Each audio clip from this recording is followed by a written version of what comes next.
15 minutes of heat here for you on 560 WQAM, which is brought to you by Hollywood Kia. At Hollywood Kia, the #1 Kia dealer in all of Florida. Get the star treatment. We want to see you in a Hollywood Kia. Visit them online at hollywoodkia.com. And we are going to go out to the guest line and talk to the great Tony Fiorentino. We got a little Heat basketball coming up tonight, but spring break is right upon us. And so if you guys want to send your kids to Junior Heat Camp, they got a spring break camp happening March 24th through the 28th. It is available for boys and girls ages 7 to 17. Let's bring on the coach, Tony Fiorentino. He joins us here. Hey, Coach, how are you? Hey, guys, how you doing? Good. It's great to have you. It's great to have you, Coach. Are you getting all these kids to stop chucking up threes like Steph Curry? Are you getting them back to the fundamentals? Well, you think that watching games on TV has an influence on kids. A few years ago, there was a game going on in the camp. Maybe 10, 11-year-olds were playing, and there was a 2-on-1 break. And the kid comes down the floor, the point guard, and he does what he's supposed to do. He occupies the defender. He has a teammate cutting on the left wing. He throws a perfect bounce pass. Ball goes out of bounds. The kid stopped at the three-point line. Oh, my God. So that was a lecture I had to give him at the end of the day with the kids. From your standpoint, with this whole program, what is the thing you find most rewarding with getting these kids out there? They get to see Glenn Rice and a lot of the Heat players come out. It really does seem, every time I go and check you guys out, it always seems like it's just a fun event everybody's loving. Oh, it's great. They're wide-eyed. The first criteria is to have fun. That's the first goal in camp, and we teach life skills along with basketball skills. You've got to be able to listen to your parents, listen to your teachers, listen to your coach. It's all in the same vein. And we teach a lot of fundamentals. One of my favorite phrases is there's a misnomer in our vocabulary when we speak. A lot of people of authority. Practice doesn't make perfect. Practice makes permanent. Whatever you practice, if you practice dribbling with your head down and your body up, you're going to do that in a game. So we're trying to create good habits both on and off the court. So I use that phrase a lot. Practice makes permanent. And the kids get it. I tell them on Monday, if you pay attention and you do what we ask you to do with the drills, you are going to improve by Friday. It's a given. You have to get better. And how much better you get is determined on how much you listen and apply what we're teaching you. And so by Friday, it's really interesting. We play 3-on-3 games every Monday, Wednesday, and Friday morning. 3-on-3 or 4-on-4. And it's amazing how much better the kids get by Friday. Because most kids, when they come to camp, they think basketball is only about shooting the ball. And I wish I had a dime for every time I said to the kids, pass the ball. Pass the ball, pass the ball. I had a kid who was perplexed where he made a jump shot from the foul line. I said, good shot. But you had a teammate open for a layup. And so these are the kind of little instructions that we give them to try to get them to play more together as a group rather than as an individual. Coach, you find out with kids, when they see NBA players and they see guys out there, they're looking at the finished product and not the work that those guys put in. And sometimes that tends to be the issue. Like, everybody wants to be Steph Curry. Nobody sees the work that Steph Curry puts into it. And if guys knew how much work they put into it, then they would have to decide if they're willing and determined to put that type of work in to get to that finished product.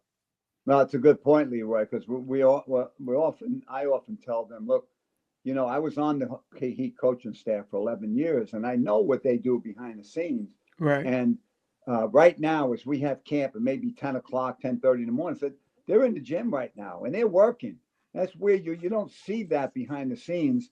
Everybody sees the glory and all of the stuff on TV, but they work their butts off, especially the Heat. I said for years when I was on the air with Eric that we have arguably the best teaching staff in the NBA. Our guys get better in a short period of time than most other teams' players get better. And you see that in some of the development of like the Struces and guys like that come into the league as G League players practically, and then they wind up with big contracts because they buy into the system that the Heat has.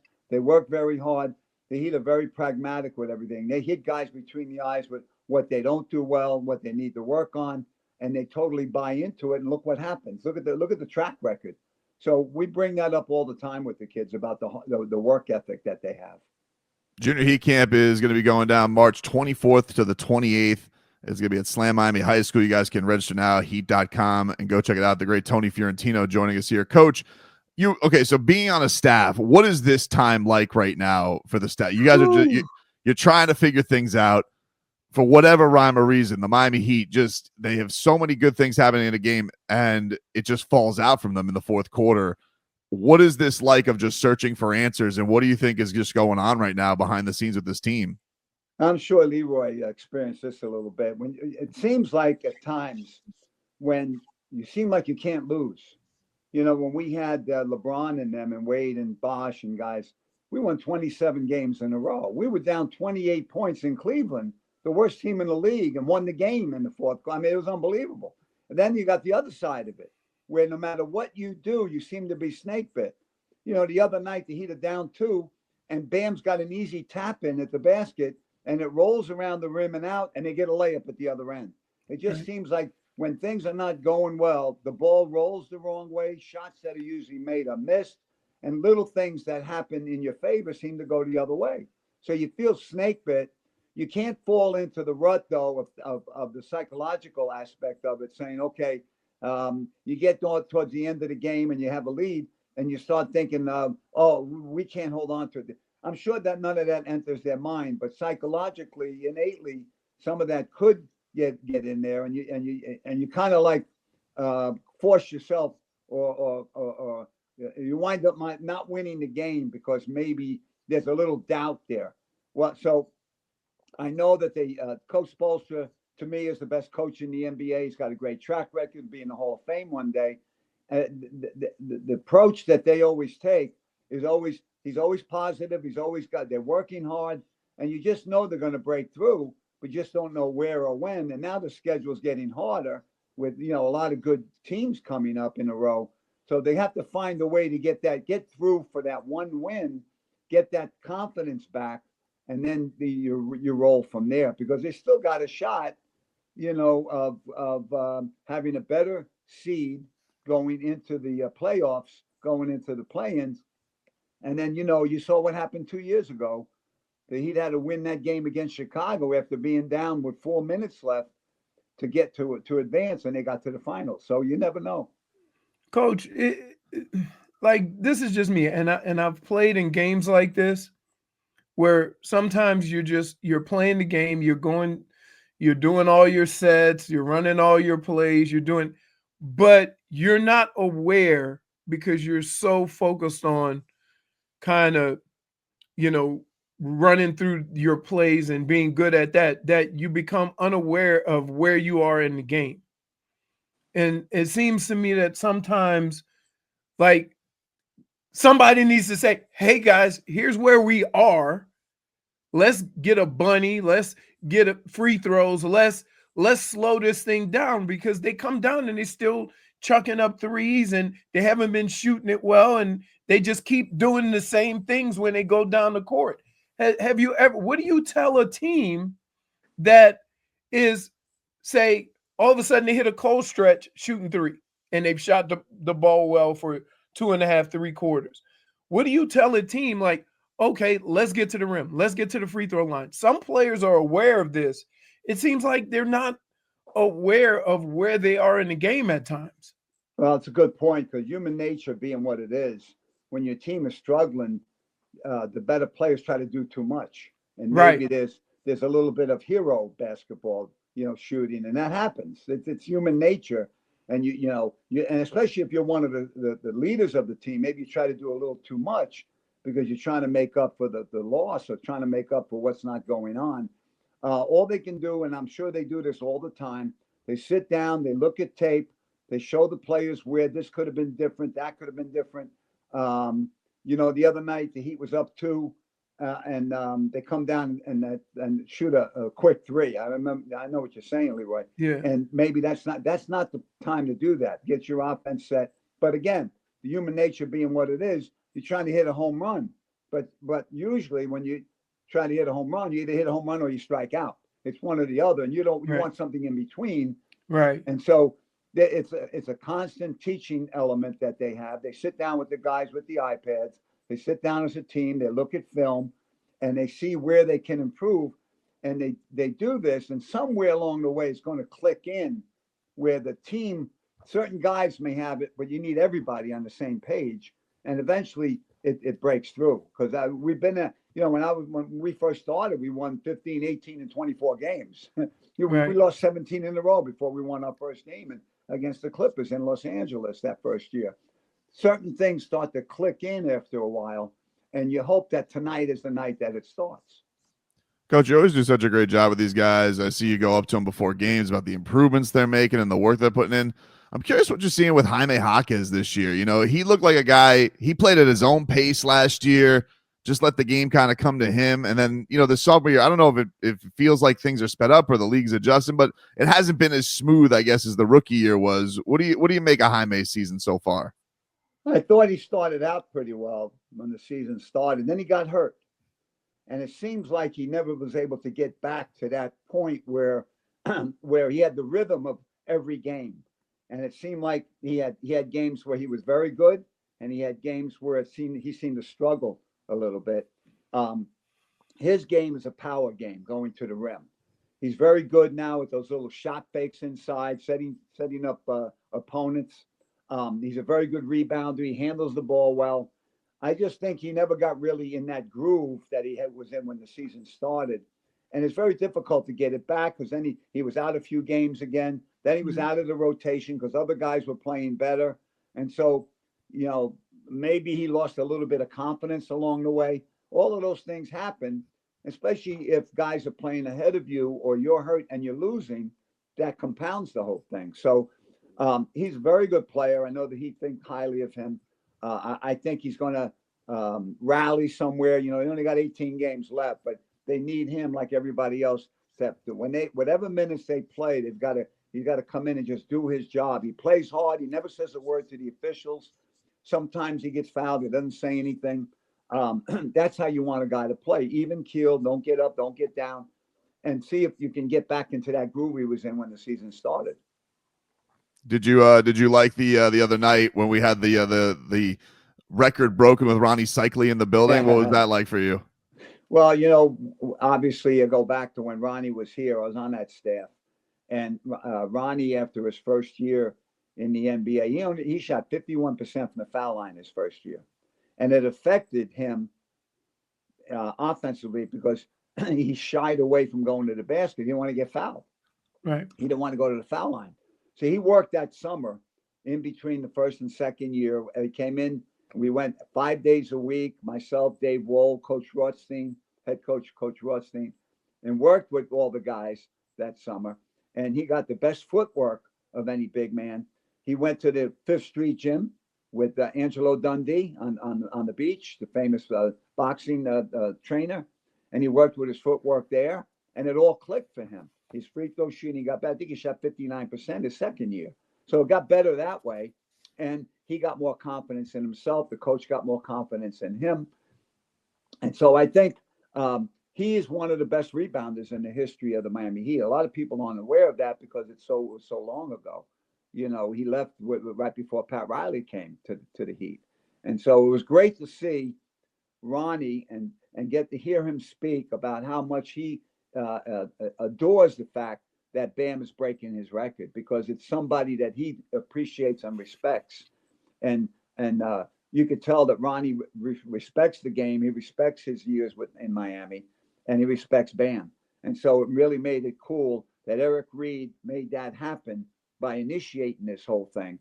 And they got together on the practice court. They exchanged jerseys, and then they had him on for a quarter during the game. All of that was just a great night for Ronnie and for Bam. When you watch Kel'el, like we're seeing, some real eye-popping moments. I think this Hornets game, you saw kind of maybe one of the games where he kind of struggled with Williams a little bit, but man, he's so impressive, Tony. Like some of the things that he could do when he's on with the block shots and just the target that he is. What have you made of his rookie year so far? He's got a big upside. He went through a stretch where he was really playing well, getting double-figure rebounds, blocking shots, scoring. he's had his ups and downs, as you would imagine a rookie would. Okay, and but he's learning so much, and you could see the growth in him. I thought earlier in the season, as a shot blocker, one of the things he had to learn, and he's learning it, he started to go after every shot. And then you start to realize that if you try to go after a block that you can't get, your man's going to get the rebound and put it in. He's learning those little nuances Right. about when to go for the block, when to stay home, things of that nature. It's all about positioning. The other night, he seemed to be a little step away from blocking shots. Maybe, he'll position himself a little better by looking at the tapes with the coaches, things of that nature. Then offensively, just going to continue to grow. People don't remember that Bam, the first year or two, when Bam would catch the ball, his first or second, he wasn't even looking at the rim. He was catching the ball. He was looking to distribute. He had first learned to be more assertive, looking at the rim. That's what you're going to find out with Kel'el. He's learning so much. He's going to be so much more educated as an NBA player when the season's over than when it began. And then he's going to work, in the off season with the coaches. And he's going to come back for a good sophomore year. And so I'm excited about the capacity that what he can get to as a player. He's got all the tools. He looks like he's another one. He keeps an even keel, doesn't say much, doesn't get too excited, doesn't get down, doesn't get too low when things don't go well. You love that kind of attitude. And from what everybody says, he really works his butt off in practice. Is that a young big guy's issue? Like, I don't care who you are, deciding when to go block, when not to, going and defend the paint, and then giving up an alley-oop, knowing when to go and when to stay. It seems like that is one of the issues he has all year. But is that just a big man in general when they first get into the league, is knowing when to go and when to stay, or when to leave your guy? No doubt, Leroy. And the other thing that he's going to learn, because he's got one of the best guys in the organization that did this, is that when he blocks shots, you want to do it with a soft hand, keep the ball in bounds. Right. Hassan Whiteside was very good at that. And he even made a comment that earlier in his career, Hassan Whiteside, earlier in his life, he read some comments about what Alonzo Mourning was talking about with shot blocking. The best ever was Bill Russell, Right. where he would block the shot and you give your team a chance to get the possession rather than hit it out of bounds and, it looks good to the crowd. I think he's going to also pick up on that. So he's going to have more discretion on what shots to go after, and he's going to be able to block the shots with a softer hand. The more he works on it, becomes a mentality. He's got Alonzo Mourning there. He's got a great staff to teach him that. So these are all the little nuances that a guy will learn. Right. And the one of the best in the league, I think, at being able to discern whether to go for a guy off a pick and roll or to roll with your man is Bam. Bam is excellent at reading the situation. There are a lot of times throughout his career where Bam, the pick and roll will happen and the guy will try to throw the ball to the guy rolling, and Bam will fake going at the guy and come back and steal the ball or knock it away. That becomes almost an innate thing after a while, where it just becomes second nature. That's something else he will pick up. And the more you learn about the big man, I mean, John Sally's one of the best ever in Heat history, I think, at knowing the tendencies of the guy he was guarding and the opponents. It's kind of like the rebound. You learn where the rebound's going to come off based on the distance of who shot it and where it's going to go. These are little nuances of things that players pick up as they become more experienced in the league. There's always my favorite things with you, Tony, on the broadcast with Hassan. Whenever you talked about the soft hands and bounds. So, like, as the season was going on, Leroy, I would just shout at my television, soft hands! Just because Tony would teach us about the soft hands and Hassan Whiteside keeping it in bounds. Hey, Yes.